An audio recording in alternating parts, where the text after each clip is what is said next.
But Ukraine is just one battlefield. At the end of the day, this is a larger conflict between Russia and the West. It is as much a political fight as a military one. And it has many dimensions and flashpoints. One of them is the Nord Stream, the gas pipeline between Russia and Europe. The one that was sabotaged last year. The pipeline was blown up. It's not clear by whom. In the months that followed, we've seen claims and counterclaims. Multiple suspects have emerged.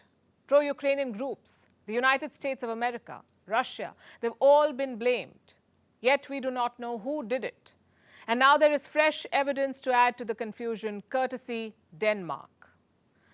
Their military says that they have some photos. They haven't released the photos yet, but reports say these photos show ghost Russian vessels near the pipelines. They were there just 4 days before the explosions. And this is a new twist in the Nord Stream saga. We'll tell you what we know, starting with some context. The Nord Stream pipelines were sabotaged on the 26th of September last year, 26 September 2022. Look at these pictures that came out immediately after the explosion. The water above the pipelines was bubbling. Below the surface, there had been underwater explosions. The Nord Stream has 4 pipelines. They supplied gas from Russia to Germany. Out of the 4, 3 pipelines were blown up.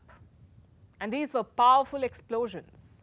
They were detected by nearby seismology stations. This, like I said, happened on the 26th of September. 4 days before this, on the 22nd of September, a Danish vessel was in the sea. This was a patrol vessel. It was called P524 Nymphen. Now, reports say this patrol vessel took 112 photographs. It spotted several Russian vessels near the blast site. And what did Denmark see?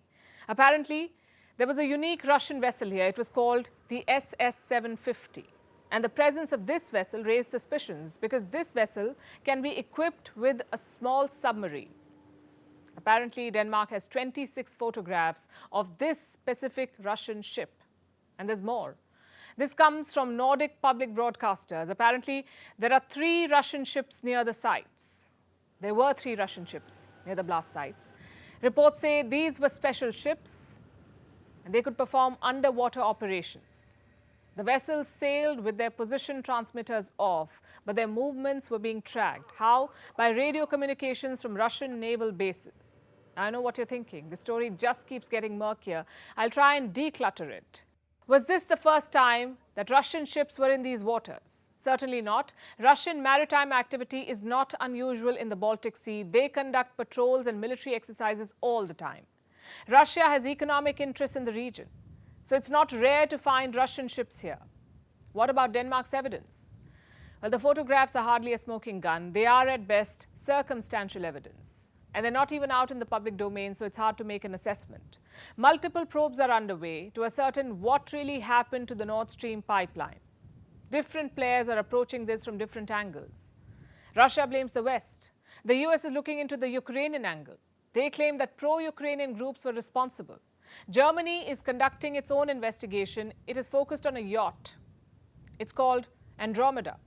Apparently, it was used to conduct this sabotage operation. There were 6 people on it. Some of them apparently had Ukrainian passports, and Germany believes that they may have sabotaged the Nord Stream. And what's making this worse is the silence of all these investigators. The probes began months back, but in all this time, officials have not said anything officially. And until they do, everything is in the realm of speculation, and new theories will keep adding to the confusion.